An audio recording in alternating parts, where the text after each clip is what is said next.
Hello, today we're going to have a look at my favorite sampler in Ableton, and it's called Simpler. Simpler, I think, comes with all the versions of Ableton, and there's also another sampler which has more features called Sampler, which I think only comes with Ableton Live Suite. The way Simpler works is inside here, you've got the sample, and you've got these three different ways to play the sample back. You've got Classic, One Shot, and Slice. Classic basically plays the whole sample back. One Shot will play it back based on your settings, and then you'll have Slice, which I'll show you in a sec. So let's check this preset called Moogie Bass. So you can increase the gain of the sample, reduce the gain.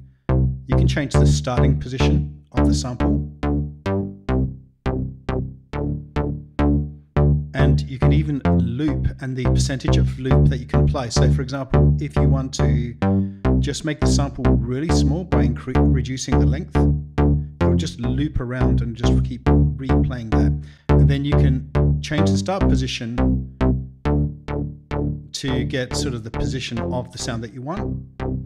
And then we've got loop, which as we've seen here is now grayed out because we've switched it off. And then we've got warping functions. So for example, we could warp to beats. Let's just do that now. Warp to 16th transients.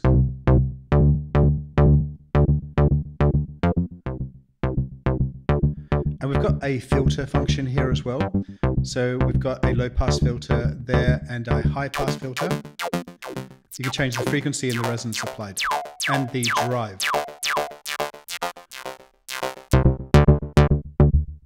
And all of this is automatable.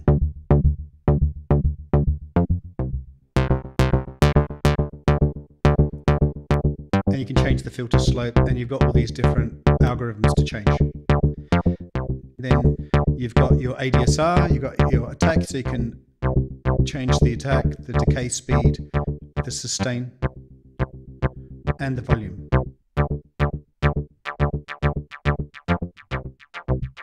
One Shot, it's kind of similar, but it just plays the sample all the way through.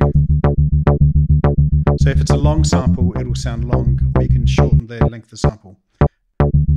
Similar frequency, filters, resonance, but it's got also transposition, so we can, for example, transpose that volume, velocity. We can change the fade in, the fade out.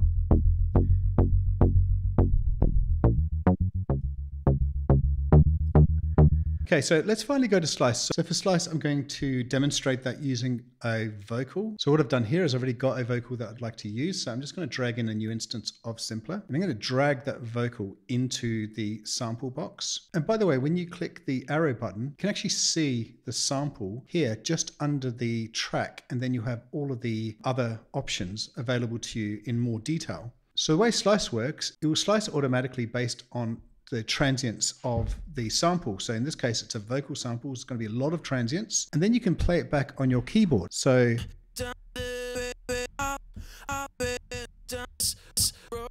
okay, so in this case, it's slicing it by transient. It's playing back mono, but you can do a slice, say, by beat. You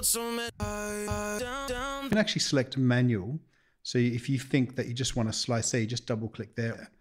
So you could say, for example, manually select a bunch of slices. So when you play it back on your keyboard, it will just play that whole section. So if we go back to transient, you can actually select the sensitivity of the transient. So if you don't want too many, you could just reduce the sensitivity. If you want it super sensitive, you select 100%. Of course, you can apply filter, frequency, resonance, and all those other fun things.